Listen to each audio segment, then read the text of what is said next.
રાજ્યભરમાં અષાઢી બીજના પાવન પર્વ નિમિત્તે ભગવાન જગન્નાથની રથયાત્રા નીકળતી હોય છે અને તે પૂર્વે ભગવાનનું મામેરું ભરવાની પરંપરા છે। આ વર્ષે થરાદમાં આવેલ આદેશ મંદિર ખાતે ભગવાન જગન્નાથનું મામેરું થરાદ તાલુકાના નાઈ સમાજ દ્વારા ભક્તિભાવપૂર્વક ભરવામાં આવ્યું હતું। આ ભવ્ય મામેરા પ્રસંગે નાઈ સમાજના આગેવાનો તેમજ શ્રીરામ સેવા સમિતિ થરાદના સભ્યો મોટી સંખ્યામાં ઉપસ્થિત રહ્યા હતા। આ ઉપરાંત આ કાર્યક્રમમાં રાજ્યના રાજકીય અગ્રણીઓ પણ હાજર રહ્યા હતા।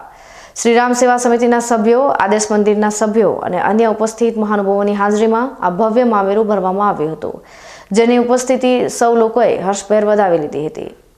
થરાદ ખાતે પણ આગામી અષાઢી બીજના દિવસે ભગવાન જગન્નાથની રથયાત્રા નીકળવાની તૈયારીઓ ચાલી રહી છે। મામેરા પૂર્વે રામ સેવા સમિતિ દ્વારા ભગવાન જગન્નાથજીના બહેન સુભદ્રાજી તથા ભાઈ બળદેવજી ભગવાનને મામાના ઘરે એટલે કે આદેશ મંદિરે મોસળમાં મૂકવામાં આવ્યા હતા। ત્યારબાદ નાઈ સમાજ દ્વારા ભગવાન જગન્નાથજીનું મામેરું ભરવાની પરંપરા નિભાવવામાં આવી। આ પ્રસંગે આગામી વર્ષે થરાદ તાલુકા ઠાકોર સમાજ દ્વારા ભગવાન જગન્નાથનું મામેરું ભરવામાં આવશે તેવી જાહેરાત પણ કરવામાં આવી હતી। આ ભવ્ય આયોજન થરાદમાં ધાર્મિક અને સામાજિક એકતાનું ઉત્તમ ઉદાહરણ પૂરું પાડે છે।